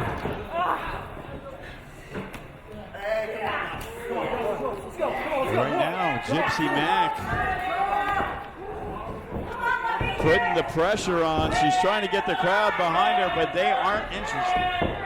Well, that's one thing she's not going to do. She's not going to be able to win that contest, getting the crowd behind her. She's got to focus on this contest for the FSW Women's title. Oh, and look at that. She just got smashed, Sandra Moon. A series of strikes. Will this do it? And she can't get frustrated with this. She's had a lot of footage to study of Sandra Moon. Just completely stretching her out now. The shoulders, the back she attacked earlier in the matchup.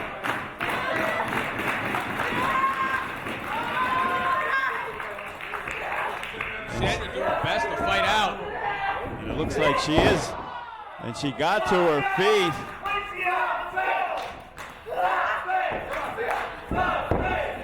And look at that, Gypsy Mac. She dropped her head a little too soon. And Sandra hits the neck breaker. She hit the neck breaker that bought her some time. But neither showing a lot of life at the moment.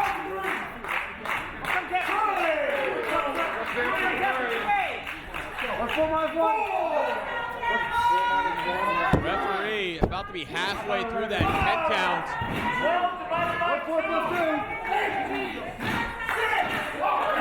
3+7. Both women putting a lot on the line in this matchup physically. And Gypsy, taking its toll. Gypsy Mac gets to her feet first, but here comes Sandra. Dodges.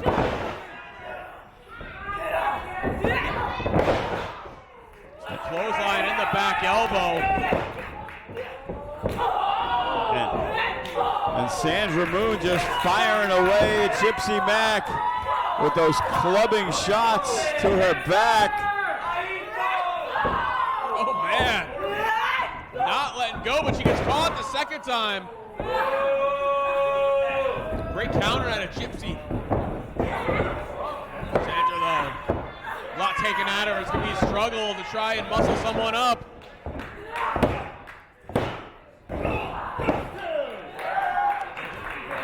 She almost finished her off. And you got to think if she had a proper grip, that would have been it to deliver that move.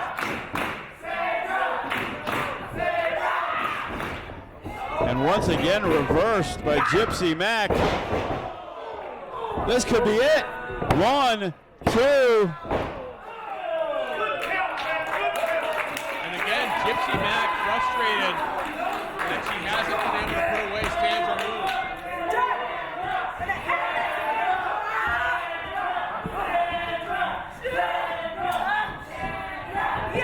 Sandra Moon. Backslide. Just gonna do it. Tried to catch her by surprise, but not able to. Moonstruck. Got her. And there it is, Sandra Your Moon. winner and still FSW Women's Champion, Sandra Moon. Sandra Moon retains the title, keeping this streak alive. Now making her third successful defense. But who's going to step up next? The challenger for that belt. Is it going to be someone within FSW or someone from the outside? Well, we know it's actually Bert Dixon next week at Poner Dome. There you go. That match is now set. But will she be able to make it a fourth successful defense of that women's title? Something she fought years for. And some of the people are just ecstatic about her being, and that's the champion of this company. And we are ready. It is main event time, the tag team titles. For the past 2 years, I have been on and off with some shoulder issues. And as of last month, I was told I am going to need surgery on my rotator cuff, and I will be out for the next couple months. Fortunately, out of our control, as of this moment, we are vacating these titles.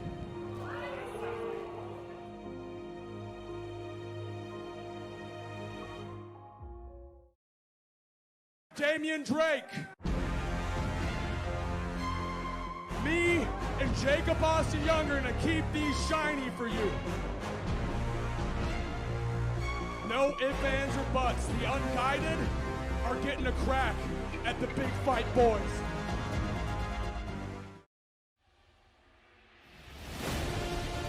Damian Drake has returned. Damn, it feels good to be back! October 9th, the Unguided versus Death Group for the FSW Tag Team titles.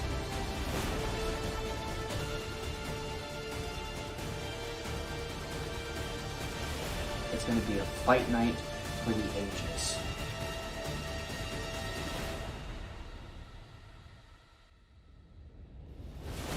May the best man win.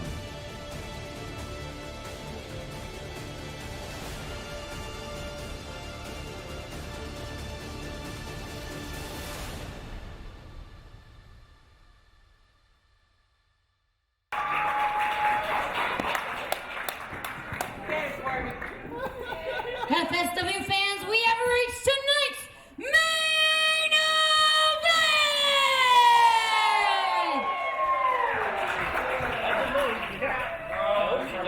The following contest is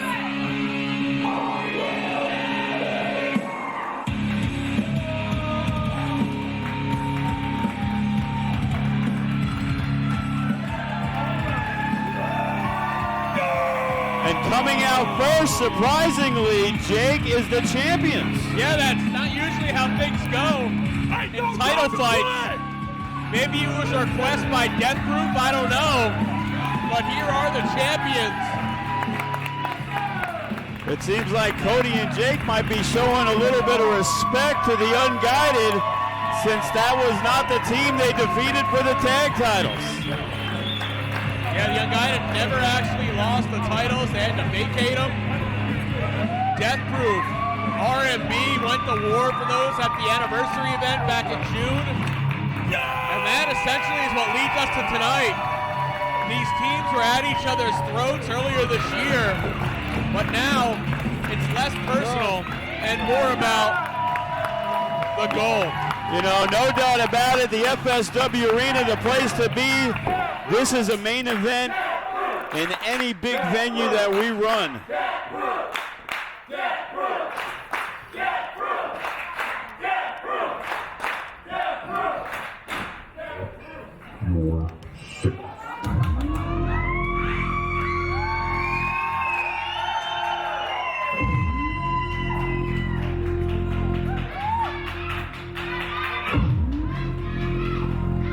And you can just hear it from the crowd. This is a big fight feel, Jake.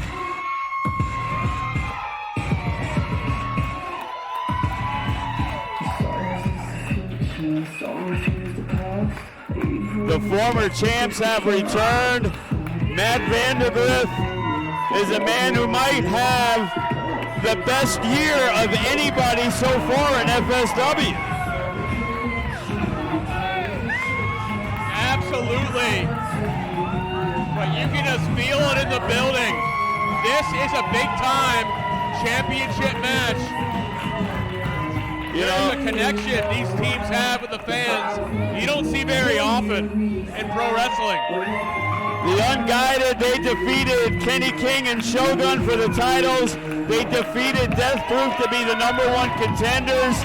And then Matt Vandergriff, after the injury, went out and had Match of the Year candidates with Eli Everfly, Jay Vidal, Lacey Ryan, and the list goes on and on.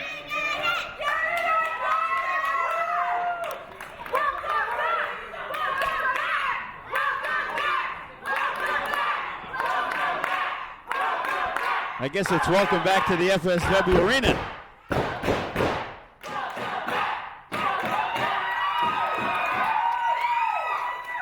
The following contest is scheduled for one fall, with a 30-minute time limit, and it is for the FSW Tag Team Championship! Introducing first the challengers, hailing from Las Vegas. They are Falling with Style, Matt Vandergriff. And he is Danger Zone, Damian Drake. Together, they are the Unguided.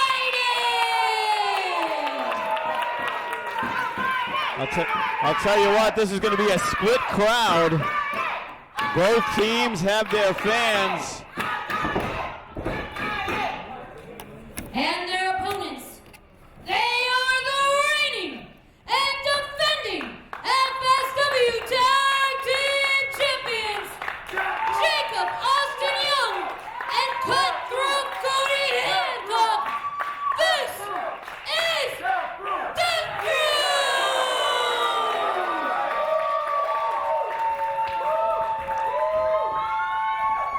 Without a doubt, this should be an instant classic.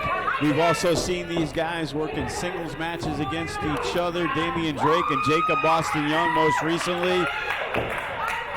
And that was another outstanding match. These guys, both at the top of their game. Well, tonight's the night for Death Proof to prove that they're not interim tag team champions. They are the FSW tag team champions for a reason.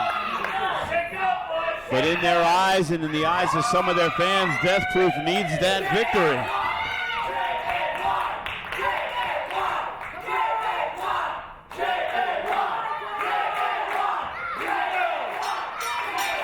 beloved, almost essentially all FSW homegrown talent. Vandegrift may have started elsewhere, but really made his name here.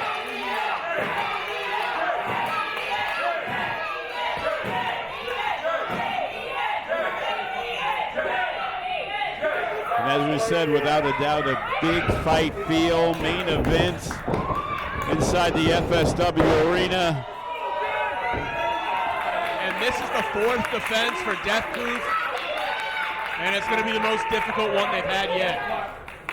Jacob Austin Young, Damian Drake, also former No Limits champions. 3 former No Limits champions in this match.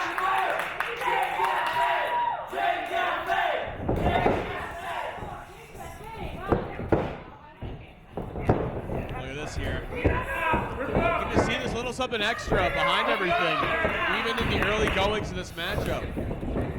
Everybody knows the stakes in this one. This match was inevitable at some point.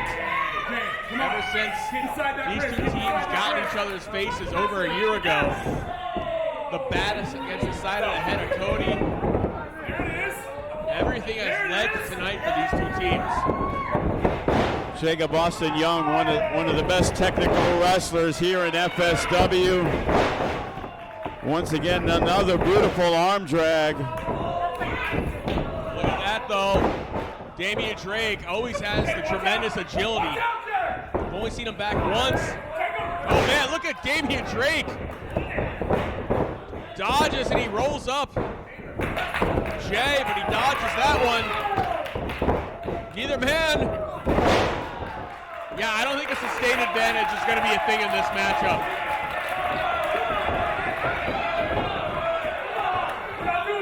We're not doing that. We're not doing it like that. That's not how this is going down. And cutthroat Cody. No, you've had enough time to play. I want you. I think Cody said he wants Vandegrift. He did, and we're going to get it. Well, the first part between Jacob Austin Young and Damian Drake pretty much was a draw. Well, you know, it's not about the early innings. It's how it ends. That is true. And the big chop from Cody.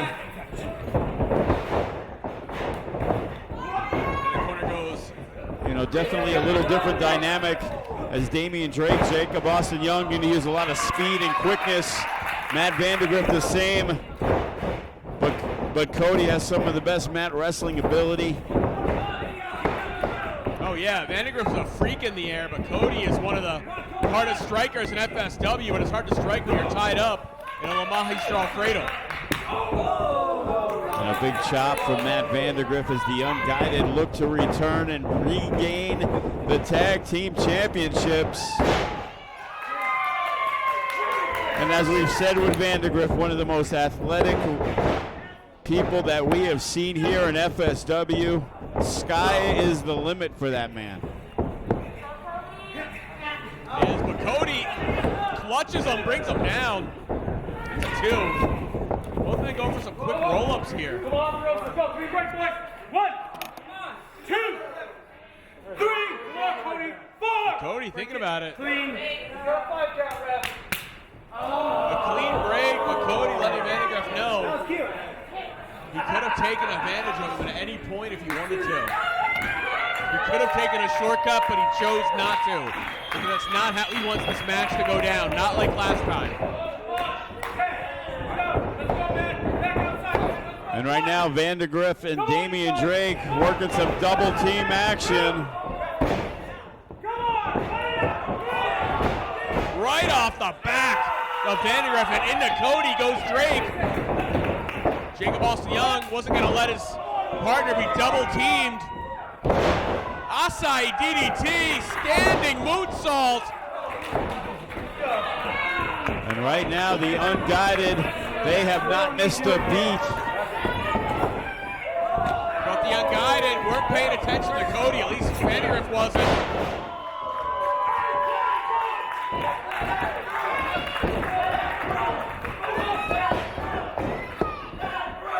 Damian Drake out of action over 4 months, but it's been almost 5 since they have last teamed together.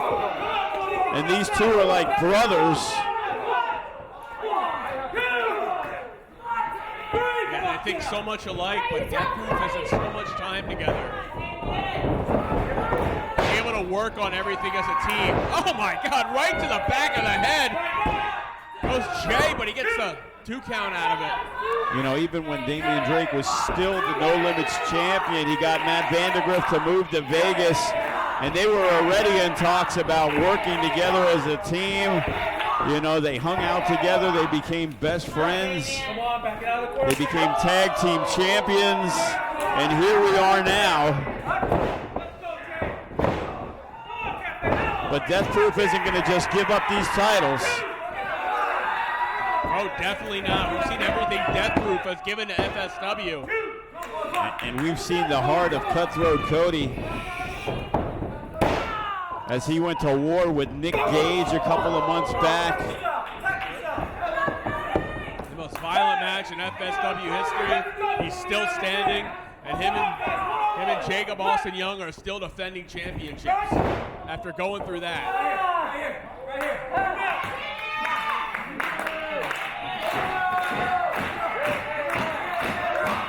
And that's what you have to do. You got to wear down Damian Drake.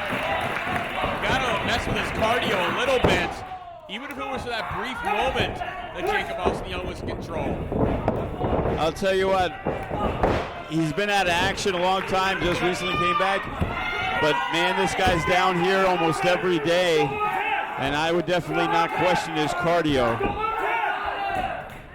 Or Matt Vandergrift's. Well, that's like I said, you got to wear him down, even if you only can get it for a little while. Great counter from Damian Drake, who finally gets that tag he was looking for.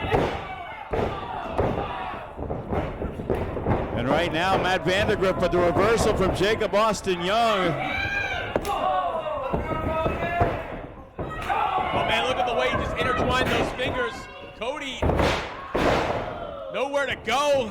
Jacob Austin Young goes down. Once again, locking up those fingers. So we can go to the top. And that's a great counter.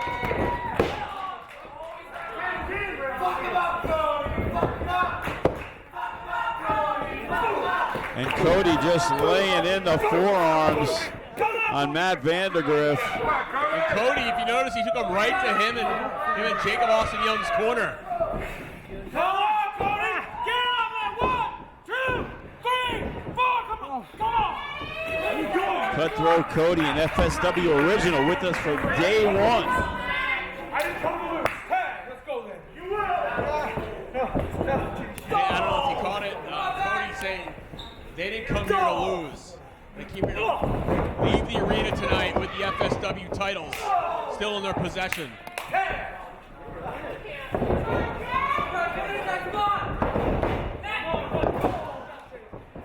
Vandergrift's back and set to the buckles. Cody put all his body weight behind that, as did Jacob Austin Young. And this cover 1, 2. They punted him right in the chest. Tell you what, that count from the referee seemed a little quick to me. Hey, the referee might be psyched up too. The emotion of this matchup is contagious for everybody in the ring, including him. And right now, Cody just staring at Matt Vandergrift, asking him what's he going to do. Where are you going to go?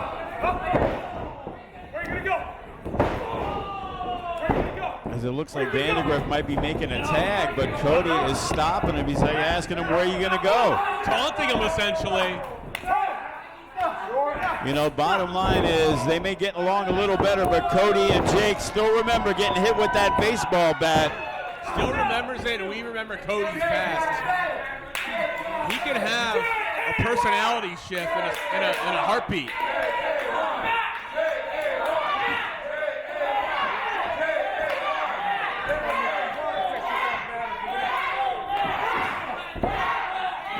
And right now, Jacob Austin Young, a little uncharacteristic from him. Maybe Death Proof feels things going their way. Maybe they feel like they had this thing in the bag. Maybe that's why they were acting like that, but as Matt Vandergriff showing, that wasn't the case.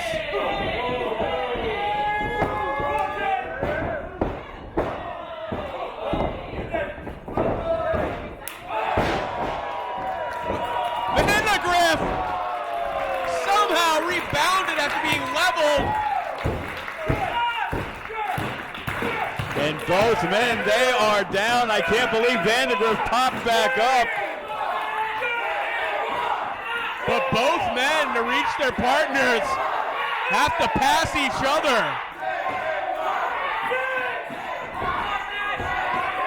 Vandergriff doing his best to get to the ropes. The tag in Damian Drake. And Jacob Austin Young nowhere near Cody. And now he's even further away thanks to Damian Drake.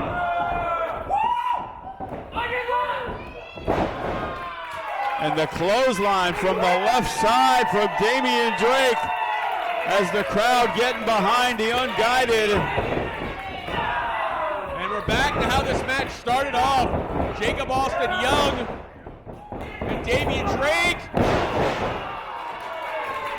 Spine buster into the Uranagi.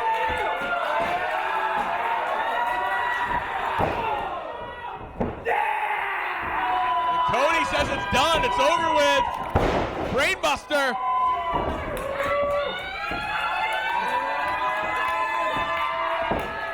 And right now, Cody taking his eye off Matt Vandergriff. And it was almost a year ago where it was that man, Matt Vandergriff, who hit Cody in the side of the head with a baseball bat.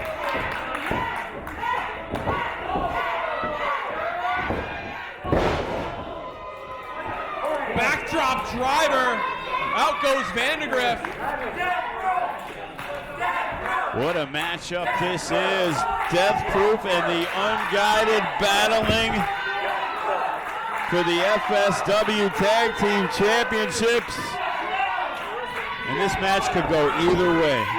Bodies just piled up everywhere. Some type of carnage this match. What's going on with the tag team titles on the line? And the tag is made, and in comes Vandergriff as Cody and Jake still in the ring. And look at this, all four men struggling to their feet, but they are up.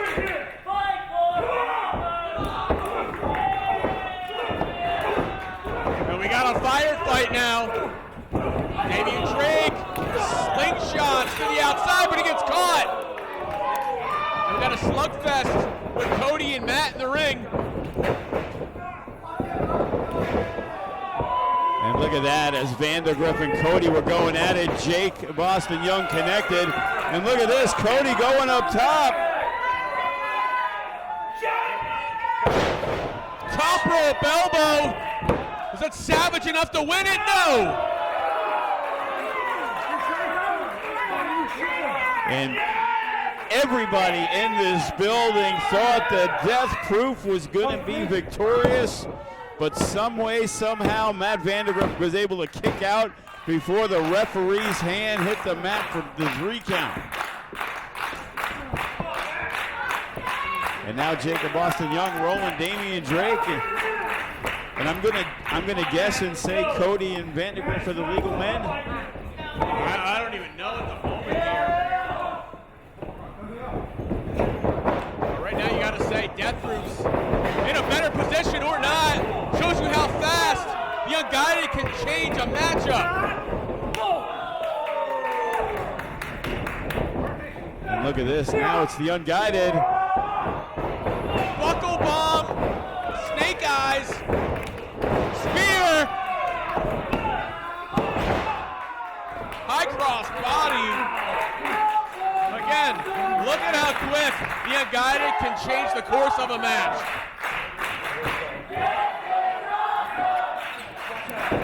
And here comes Vandergriff. Fake out, but no fake out there. Tope Con Hero takes out Death Proof. And Vandergriff screaming at Damian Drake. And it looks like it might be time to finish him off.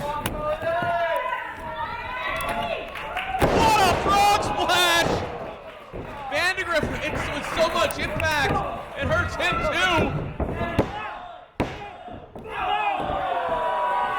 So close. Matt Vandegrift had the 3, but Jacob Austin Young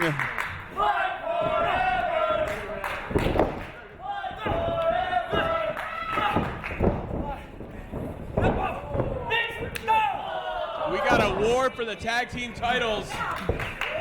And I don't think these 4 men would want it any other way.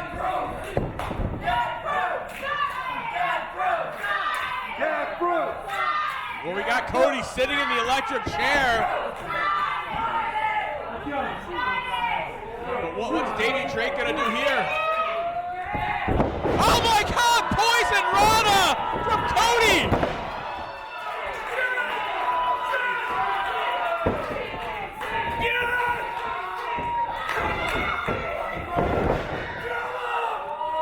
Decapitator!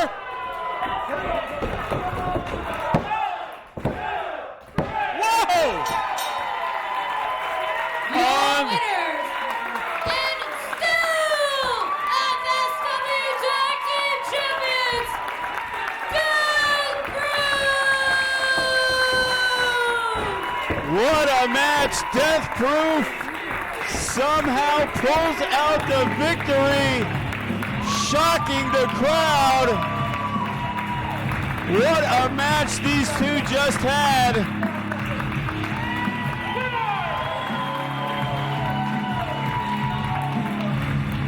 This has to be the best tag team match we've seen this year. The Unguided looking for the big victory on the comeback, and it doesn't happen. This is the type of match that every member of FSW in any capacity should be proud that they're in a company that just had a battle like this. A contest of this level, all for the championships. And Death Proof has proven once and for all that they are at the top of the heap in the FSW Tag Team Division. But what an effort from the Unguided, there is no doubt. What? Where the hell did that come from? Matt Vandegrift. Did Vandegrift get knocked out and not realize he wasn't in the match anymore? Was that just instinct? You felt somebody coming? That's the only thing I could think of, but Matt Vandegrift. What the hell has gotten into Vandegrift?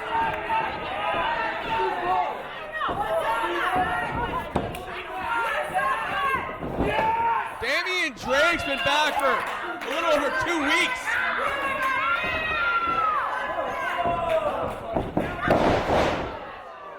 I cannot believe what I have just seen. These 2 guys who claim to be closer than brothers. The reason for this is just not something I don't think I can comprehend. Like, why did he do this? Like, what led to this? They just lost a match, and Matt was the one that was pinned. Matt Vandegrift, a man who has gone to the top of the mountain without Damian Drake. Maybe he just snapped after he just lost a match with his partner. He snapped, or we need some kind of reason here. What the hell?